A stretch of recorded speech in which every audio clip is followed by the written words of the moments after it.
In this video, I'll show you how you can fix the Roblox private server link not working.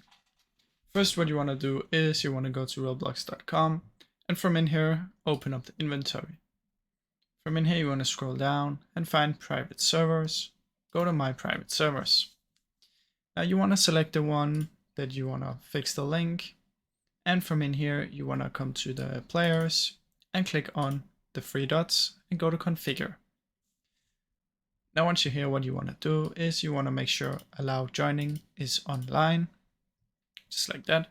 Make sure friends allowed is also on. And then what you want to do is click generate private server link.